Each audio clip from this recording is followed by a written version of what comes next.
तो इस मूवी के शुरू में कर्टिस देखता है कि उनके शहर में बहुत घने बादल छाए हुए थे, जिन्हें देखने पर लग रहा था कि अब बहुत बुरा तूफान और बारिश आएगी। एकदम से बारिश शुरू भी हो जाती है, लेकिन अजीब बात ये थी कि ये पानी बारिश की नहीं बल्कि ऑयल की बारिश हो रही थी, जिसे देखते ही कर्टिस डर जाता है और एकदम से उसकी आंख खुल जाती है। यानी ये सब जो उसने देखा वो सिर्फ उसका ख्वाब था। वो नहा धोकर नाश्ते के टेबल पर आता है, जहाँ हम उसकी वाइफ समांथा और उसकी बेटी हैना से मिलते हैं। कर्टिस खुद एक कंस्ट्रक्शन वर्कर है, जबकि समांथा यानी उसकी वाइफ बुटीक की स्टिचिंग करके फाइनेंशियली तौर पर कर्टिस की मदद करती है।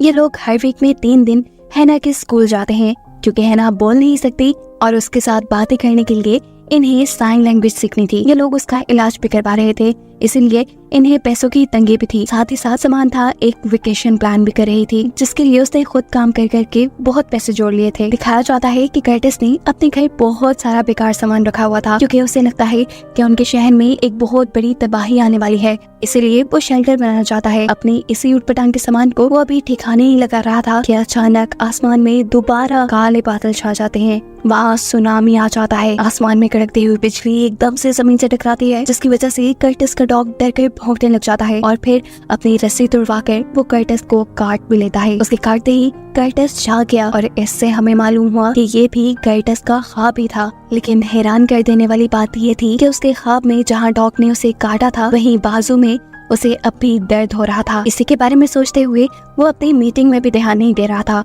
जिसकी वजह से बॉस उसके ऊपर गुस्सा भी हो जाते हैं। पहले ही शहर में आने वाली कई बारिशों की वजह से उनका काम काफी डिले हो चुका था और अब बॉस चाहते थे कि कर्टिस के साथ साथ सभी वर्कर्स ज्यादा से ज्यादा काम करें, ताकि उनका कॉन्ट्रैक्ट टाइम पर पूरा हो जाए। फिर उनकी मीटिंग खत्म हो जाती है और ये सब अपने अपने काम पे लग जाते हैं। जब कर्टिस अपना काम कर रहा था, तभी वो देखता है कि आसमान में परिंदे आज अजीबोगरीब तरीके से उड़ रहे हैं। ये बात उठाकर अपने दोस्त से पूछता है क्या उसे कोई आसमान में परिंदे दिखे।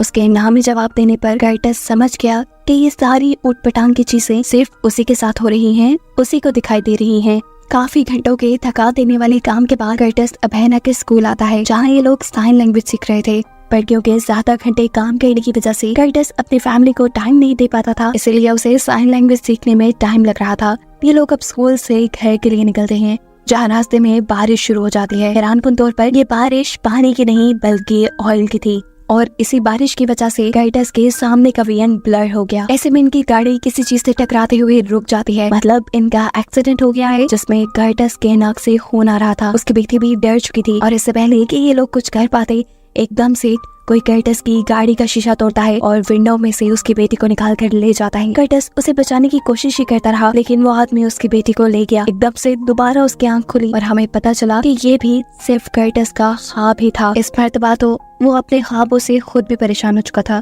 काफी बीमार भी लग रहा था, इसीलिए समांथा उसे देखकर परेशान हो जाती है। लेकिन कर्टिस कहता है तुम परेशान ना हो सकता है मुझे नॉर्मल बुखार हो रहा हो, तो मैं इस टाइम हैना को लेकर स्कूल जाना चाहिए। उसकी बातें सुनकर समांथा चली जाती है। उसके जाते ही कर्टिस काम पे लग गया।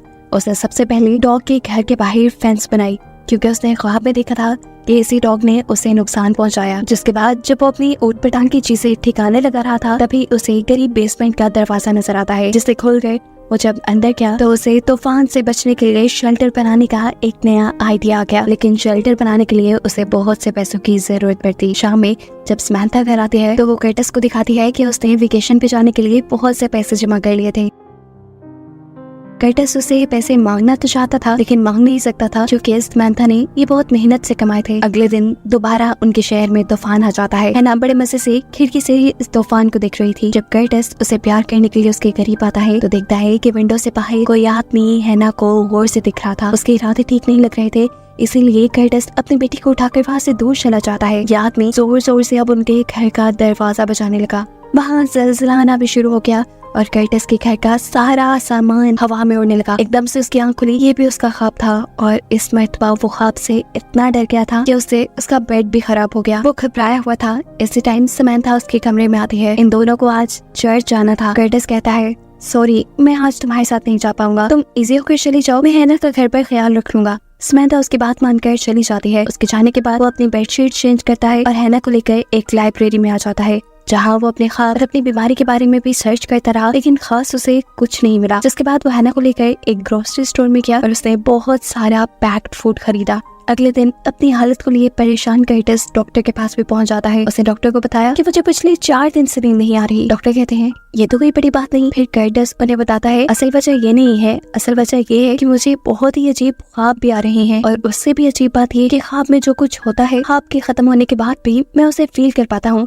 जैसे ख्वाब में मुझे डॉग ने बाइट किया था और उसका दर्द मैं अभी भी अपने जिस्म पे फील कर रहा हूँ। डॉक्टर जान गए कि उसको कोई मेंटल इश्यू हो गया है। वो उसे कहते हैं कि इस टाइम तो मैं तुम्हें कुछ मेडिसिन लिख कर दे रहा हूँ जिससे तुम्हें नींद अच्छी आएगी, लेकिन तुम एक साइकियाट्रिस्ट से जाकर मिलो। दूसरी तरफ हम देखते हैं कि समंथा इस टाइम इंश्योरेंस कंपनी में थी, क्योंकि कर्टिस की जॉब से जो उन्हें हेल्थ इंश्योरेंस मिला हुआ था उसके जरिए वो हैना का ऑपरेशन करवाना चाहती थी, और लकीली उसकी ये रिक्वेस्ट अप्रूव भी हो जाती है। घर आते हुए कर्टिस भी जब मेडिसिन लेने के लिए जाता है तो उसे पता चलता है कि मेडिसिन उसे ये फ्री मिलने वाली है, और ये सुनकर वो बहुत ज्यादा खुश हो गया। घर आने पर समंथा भी खुश थी। समंथा उसे बताती है कि अब उन्हें ज्यादा पैसे बचाने की जरूरत नहीं पड़ेगी, हैना का ऑपरेशन भी हो जाएगा और ये लोग बहुत इजीली फैमिली ट्रिप पे भी जा पाएंगे। इन सारी चीजों से कर्टिस भी खुश था। अब वो वॉशरूम में जाकर सबसे छुपकर डॉक्टर की दी हुई मेडिसिन लेकर सो जाता है। आज उसे काफी अच्छी नींद आई थी, कोई बुरा ख्वाब नहीं आया था, इसीलिए वो काफी फ्रेश फील कर रहा था, और ये चीज समंथा ने भी नोटिस की थी। ऐसे ही वो काम पे चला गया। काम पर वो अपने दोस्त से अपने घर में बनाए जाने वाले शेल्टर के बारे में ही बात कर रहा था कि अचानक उसे आसमान में जोर से बादल गरजने की आवाज आती है। वो जब आसमान की तरफ देखता है तो हैरानकुन तौर पर वहाँ आसमान बिल्कुल साफ था, यहाँ तक कि बादलों की गरजने की आवाज उसके दोस्त ने भी नहीं सुनी थी। ये चीज कर्टिस को इतना परेशान कर देती है कि उसकी तबीयत खराब हो जाती है, उसे वॉमिटिंग होना शुरू हो जाती है, इसलिए काम से छुट्टी लेकर भी वो घर आ जाता है। उसको पैनिक अटैक्स आ रहे थे, जिसके चलते उसने गाड़ी भी साइड पे लगा दी, और वहाँ उसने देखा कि कोई कंटेनर सेल कर रहा है, जिसे देखते ही उसे आइडिया आया कि वो इन कंटेनर से एक अच्छा शेल्टर बना सकेगा। फिर अभी ये चीज का वक्त नहीं था, उसे जो पैनिक अटैक्स आ रहे थे, जो इल्यूजन्स आ रहे थे, कर्टिस को उसके बारे में पता चलाना था। इसीलिए वो अपने मॉम के घर गया, क्योंकि काफी सालों पहले उसकी मॉम भी ऐसी ही एक बीमारी से गुजरी थी। उन्हें भी पैनिक अटैक्स आते थे, अजीबोगरीब इल्यूजन्स आते थे, जिसके चलते उन्होंने घर भी छोड़ दिया। कर्टिस और उसके भाई को उसके डैड ने अकेले पाला, और फिर एक दिन उन्हें उनकी मॉम गार्बेज बिन के पास मिली, जिसके बाद कर्टिस और उसके डैड ने उन्हें एक प्राइवेट हॉस्पिटल में एडमिट करवा दिया। कर्टिस अपनी मॉम से जानना चाहता था क्या ये सब जो उसके साथ हो रहा है वो उसकी मॉम की वजह से है, जेनेटिकली है, लेकिन इस टाइम उसकी मॉम को कुछ भी याद नहीं था। यहाँ तक कि ये भी याद नहीं था कि कर्टिस उनका बेटा है। साफ लफ्जों में कि कर्टिस को अपनी बीमारी के बारे में यहाँ भी कुछ नहीं पता चला। अब अगला ऑप्शन था साइकियाट्रिस्ट से मिलना, लेकिन उसकी हालत इतनी खराब थी कि वो कोलंबस ड्राइव करके भी नहीं जा सकता था। इसलिए वो अपने डॉक्टर को कॉल करता है और उनसे कोई दूसरा ऑप्शन पूछता है। डॉक्टर उसे एक कंसल्टेंट से मिलने को कहते हैं। ये कंसल्टेंट उसकी अच्छे तरीके से बात तो सुनती है, लेकिन वो क्योंकि साइकियाट्रिस्ट नहीं थी, इसलिए ना तो वो डायग्नोज कर पाई कि कर्टिस को आखिर है क्या, और ना ही वो उसके इलाज के लिए कुछ उसे बता पाई। उसने भी कर्टिस को साइकियाट्रिस्ट को मिलने का ही मशवरा दिया। दिन ब दिन कर्टिस डरने लगा था, उसकी हालत खराब हो रही थी। उसे लगा कि अब उसे हर हाल में शेल्टर बना लेना चाहिए, जिसके लिए काफी सारे पैसों की जरूरत पड़ती, इसीलिए वो अपना घर गिरवी रख देता है। पैसे मिलने के बाद अब उसे कुछ सामान भी चाहिए था अपने घर के बाहर शेल्टर बनाने के लिए। सबसे पहले डिगिंग मशीन, जो उसकी कंस्ट्रक्शन साइट पर तो थी, लेकिन वो उसके बॉस की थी, उसकी कंपनी की। उसे अपने घर ले जाकर यूज करना रूल्स के खिलाफ था, लेकिन यहाँ कर्टिस अपने दोस्त को साथ में ला लेता है और ये लोग अपना काम शुरू कर देते हैं। ये ऊट पटांग के काम जब समंथा अपने घर पे होता देखती है तो उसकी और कर्टिस की लड़ाई हो जाती है। इसी बहस में समंथा को ये भी पता चलता है कि कर्टिस ने एक बहुत बड़ा $6000 का लोन लिया है, जो सुनकर वो और भी ज्यादा परेशान हो गई, क्योंकि पहले ही ये लोग फाइनेंशियली स्टेबल नहीं थे, इनके खर्चे बहुत मुश्किल से पूरे होते थे, ये लोन कैसे उतारते।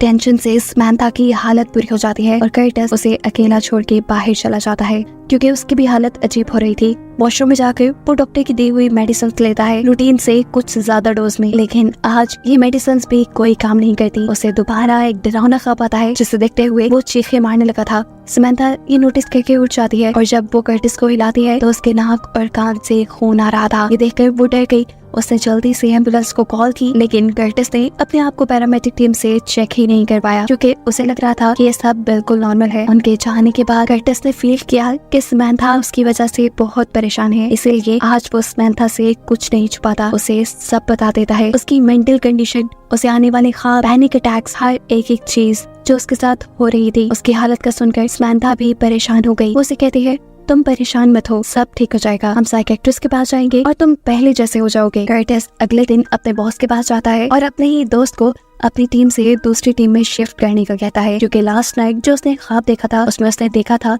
कि उसकी जान को उसके दोस्त से ही खतरा था। इसलिए उसने अपने आप को अपने दोस्त से भी दूर कर दिया। काम से वापस आते हुए उसने 3 गैस मास्क खरीदे अपनी फैमिली के लिए। घर आकर उसने अपने कंटेनर को जमीन के नीचे शिफ्ट कर दिया। ये नहीं, उसने अपना शेल्टर कंप्लीट कर लिया। तो जब ये काम कर रहा था तब यहाँ उसके पास उसका भाई आया, उसे ये समझाने के लिए कि तुम जो कर रहे हो गलत कर रहे हो, ऐसे शेल्टर बनाने की कोई जरूरत नहीं है। लेकिन कर्टिस उसकी भी एक बात नहीं सुनता। रात में उसे दोबारा एक ख्वाब आया जिसमें उसने देखा कि समंथा किचन में गीली खड़ी है। वो अपने पास पड़ी हुई नाइफ को देख रही है ऐसे ही जैसे वो अभी इसी नाइफ से कर्टिस के ऊपर हमला कर देगी। लेकिन कर्टिस उसे इशारे में मना करता है और अचानक उसकी आंख खुल जाती है। इस ख्वाब से वो और भी ज्यादा डर गया और जब सुबह समंथा ब्रेकफास्ट के टाइम उसे टच करने लगी तो कर्टिस ने उसे भी अपने आप से दूर कर दिया। समंथा उसे बताती है कि भाई तुमसे तुम्हारे बॉस मिलने के लिए आए हैं। उसके बॉस उसके लिए एक बुरी खबर लाए थे। जो चीजें उसने इलीगली अपनी कंपनी की इस्तेमाल की थी अपना शेल्टर बनाने के लिए, उसकी इस हरकत की वजह से उसे जॉब से निकाल दिया गया था। अब उसके पास सिर्फ 2 हफ्तों के लिए हेल्थ इंश्योरेंस थी जिसमें वो अपनी बेटी का इलाज करवा सकता था। कर्टिस अपने बॉस को बहुत समझाने की कोशिश करता है कि ये सब करना उसकी मजबूरी था, लेकिन बॉस उसकी एक बात नहीं सुनते और यहाँ से चले जाते हैं। ये बुरी खबर समंथा को भी पागल कर देती है क्योंकि पहले ही वो लोग अपने खर्चे अफोर्ड नहीं कर पा रहे, ऊपर से कर्टिस ने लोन भी ले लिया था और अब जॉब भी नहीं रही थी। इन सभी चीजों के बारे में सोचते हुए वो गुस्से में कर्टिस को थप्पड़ मारकर हैना को यहाँ से ले जाती है। लेकिन ये गुस्सा उसका टेम्परेरी था।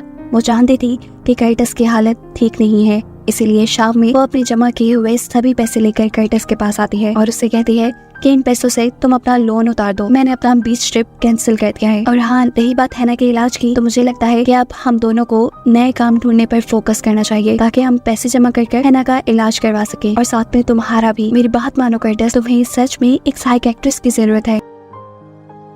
कर्टिस इस टाइम उसके हाँ में हाँ मिला देता है, जिसके बाद वो और समंथा हैना के स्कूल डिनर के लिए निकल जाते हैं। इस स्कूल डिनर में कर्टिस का वो दोस्त भी आया हुआ था जिसने शेल्टर बनाने में उसकी मदद की थी। वो कर्टिस को देखकर गुस्से से पागल हो जाता है क्योंकि कर्टिस की वजह से उसकी भी जॉब चली गई थी। वो यहाँ सब लोगों के सामने कर्टिस से बदतमीजी करता है और सब लोगों को बता देता है कि कर्टिस ही है जिसने उसे इलीगल काम करने का बोला। वो कर्टिस की मेंटल कंडीशन के बारे में नहीं जानता था, इसलिए उसे ज्यादा गुस्सा इस बात का था कि जब वो कर्टिस का दोस्त था तो उसे लगा कि कर्टिस ने उसे धोखा दिया है। उसको अपनी टीम से निकालकर इन सारी बातों को सुनते हुए कर्टिस भी गुस्से में आ जाता है और खड़े होकर अपना टेबल ही गिरा देता है और जोर जोर से चीखकर सब लोगों को बताता है, तुम सब मुझे पागल समझ रहे हो, ऐसा नहीं है, मैं जो कर रहा हूँ ठीक कर रहा हूँ। यहाँ एक बहुत बुरा तूफान आने वाला है और इसके लिए तुम सब तैयार नहीं हो, सिर्फ मैं तैयारी कर रहा हूँ। ये कहते ही उसने अपना कंट्रोल भी खो दिया। बहुत मुश्किल से समंथा उसे अपने घर ले गई। अगले दिन ऐसा लगा कि जैसे उसकी कही हुई सारी बातें सच होने लगी क्योंकि आसमान में परिंदे